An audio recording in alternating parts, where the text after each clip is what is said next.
Nós estamos falando de uma igreja com Deus presente. Então a igreja ela precisa ter o Deus presente, né? E além dos milagres, aí, né, dando continuidade aqui ao que a gente estava falando, para a gente poder encerrar pelo menos essa parte, para depois a gente continuar. O ensino, a pregação de Jesus, o milagre e as libertações que aconteciam por meio de Cristo, isso aí criava a estrutura da igreja. Quer dizer, o que tem aqui? O que tem nessa igreja? Né? Olha, o que tem nessa igreja é uma pregação que denuncia o sistema. O sistema que está matando, roubando e destruindo pessoas. Então essa pregação eloquente, né, que nasceu junto com a instituição Igreja de Jesus, essa pregação eloquente veio carregada depois pelo próprio Jesus por um ensino e uma pregação de autoridade. E além da pregação de autoridade e do ensino que era dado por Jesus, veio os milagres. O cara multiplicou pão. O cara fez pesca maravilhosa.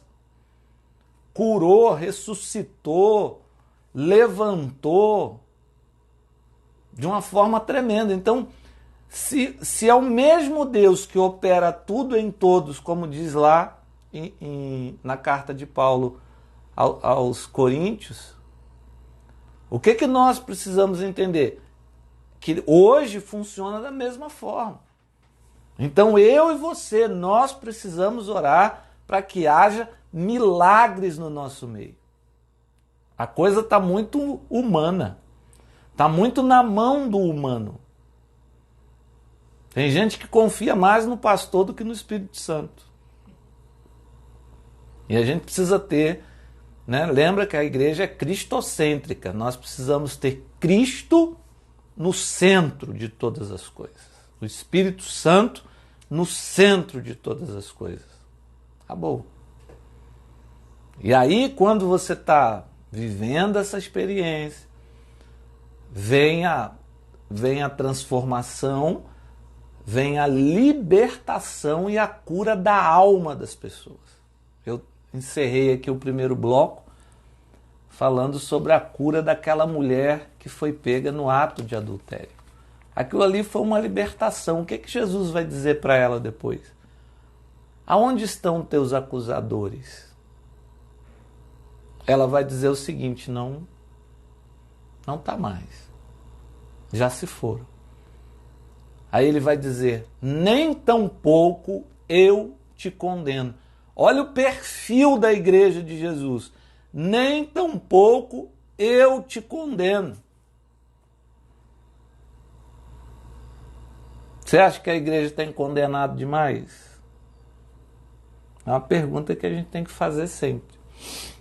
Eu, como pastor, principalmente. O cuidado da gente não ser uma igreja que tem o prazer de condenar as pessoas. Eu falei sobre isso acho que foi na live passada, que é lamentável, né, a gente ver situações assim, e a gente precisa ter o cuidado de não condenar. Jesus vai falar: nem tampouco eu te condeno. Agora ele dá uma orientação clara para ela. Olha a libertação. Vai e o quê? E não peques mais. Vai e não peques mais. Ele não condenou, mas ele orientou. Então o que é importante nessa estrutura chamada igreja? Mais importante é a orientação do que condenação. Eu penso exatamente assim. Para mim, mais importante é a orientação do que a condenação. Até porque todos os erros que o ser humano comete, as consequências vão vir de qualquer maneira sobre a vida dele. Ele vai sofrer as consequências, não tem para onde correr. Mais cedo, mais tarde, é por aí. Então a igreja de Jesus é a igreja que orienta mais do que condena. Orientar mais do que condenar é, olha, eu porém não te condeno, vai e não peques mais. Libertações acontecem também na vida daquele gadareno, um homem que é relatado na Bíblia como o pior. Nada podia mais resolver a situação dele. Ele estava acabado e destruído. A sociedade já não o reconhecia mais. E Jesus liberta aquele homem e faz com que aquele homem seja um missionário ali nas cidades de Decápolis, nas 10 cidades ali, ele se torna, né, um missionário naqueles lugares, ou seja, volta para a tua casa e conta para os teus aquilo que Deus tem feito na tua vida. Transformação e libertação, isso faz parte da igreja. Mais orientação, menos condenação. Depois de Jesus, aqueles que eram coadjuvantes, olha a estrutura da igreja, aqueles que eram coadjuvantes passam a ser os atores principais nas cenas. De repente, Pedro se torna um pregador eloquente, que abre a boca e fala e atinge os corações de cheio. Os outros pregadores, né, saem falando do amor de Deus, ensinando a respeito das coisas concernentes ao Evangelho, e o Evangelho se alastra por tudo quanto é canto daquelas regiões. Vem a pregação dos apóstolos e a pregação dos discípulos dos apóstolos, né? Tito, Timóteo e tantos outros que a gente conhece. Então você imagina o tamanho, a grandeza do negócio. Como, né, isso foi se desenvolvendo. Agora, né, a gente precisa parar um pouco aqui e pensar o seguinte: isso não ficou barato, queridos. Por que que isso não ficou barato? Isso não ficou barato pelo fato de que o judaísmo e o paganismo da época não ia deixar isso barato.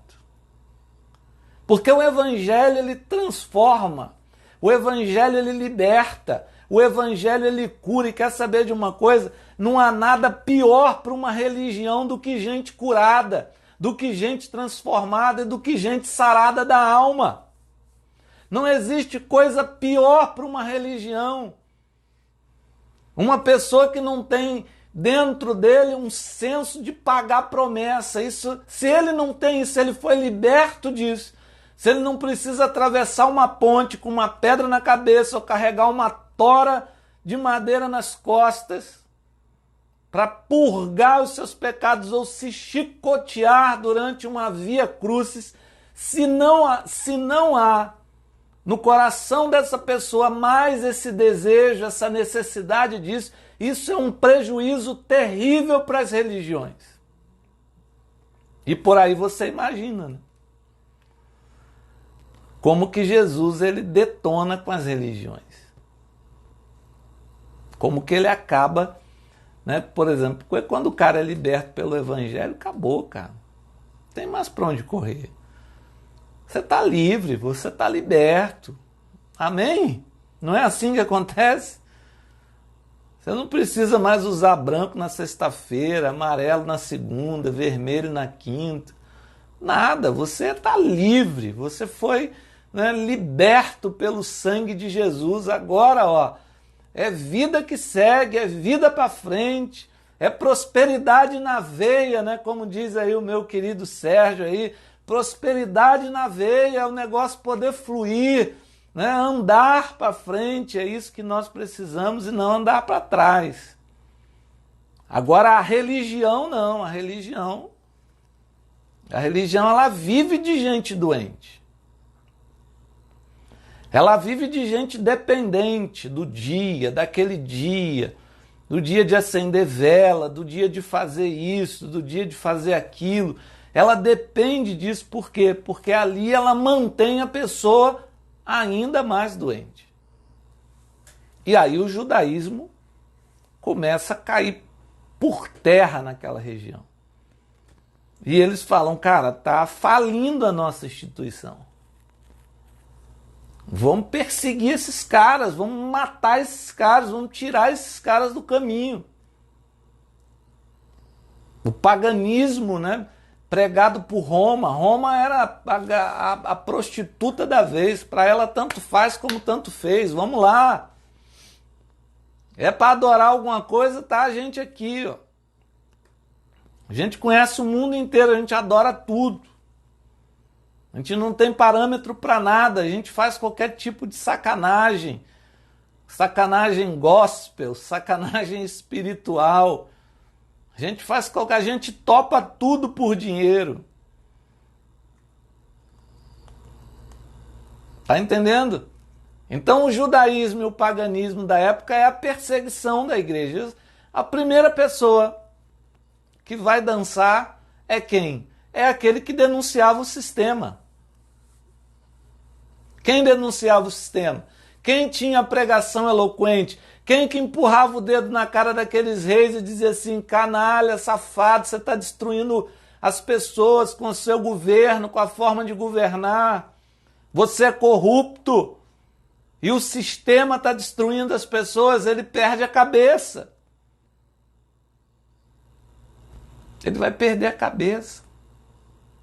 Daqui a pouco, o próprio fundador do cristianismo, né, do evangelho cristão, o próprio Jesus, vai ser pregado numa cruz. Tem noção dessa situação? Olha a perseguição, como é que vai. Aí a gente acha, né? Depois de Jesus abre-se a porta, né, dos martírios. Eu fiz uma lista aqui para você, espero que você não se escandalize com ela, mas a perseguição era tão violenta, né, que logo se segue o martírio de Estevão, que foi apedrejado. Olha como as pessoas, como o sistema odeia o evangelho. O sistema, queridos, odeia o evangelho. Porque o evangelho liberta. Você está entendendo? O evangelho cura. O evangelho faz milagres. O evangelho faz a gente se desviar de um sistema corrupto e destruidor para a vida da gente e para a vida de cada pessoa. Então se dá o martírio de Estevão, apedrejado. Mateus é morto na Etiópia. Os discípulos, olha o que vai acontecer com os discípulos. Marcos arrastado nas ruas, até a morte, arrastado na corda por cavalo, puxa para lá, puxa para cá, até se acabar. Lucas morre enforcado. Olha a perseguição, isso aqui é perseguição. Pedro e Simeão são crucificados. O Pedro, grande pregador eloquente, cara, quanto mais eloquente, quanto mais você denuncia o sistema, mais odiado pelo sistema você vai ser, pode ter certeza disso. Pedro e Simeão crucificados, André amarrado numa cruz e deixado lá a própria sorte, morrer definhando. Tiago foi degolado, Filipe crucificado e apedrejado. Então nós estamos falando de uma perseguição voltada para a destruição do evangelho. Por quê? Porque a igreja, o evangelho, né, de Cristo, arrebenta com esse sistema mundano que está aí. Arrebenta com os planos de Satanás para destruir a tua vida e a minha vida. Bartolomeu foi esfolado vivo. Você tem ideia? Os discípulos de Jesus esfolado vivo, cara.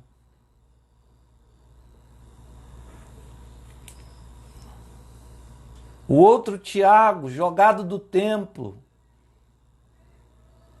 E não se contentaram em apenas em jogá-lo do templo, mas o espancaram depois de jogá-lo do templo, das paredes do templo.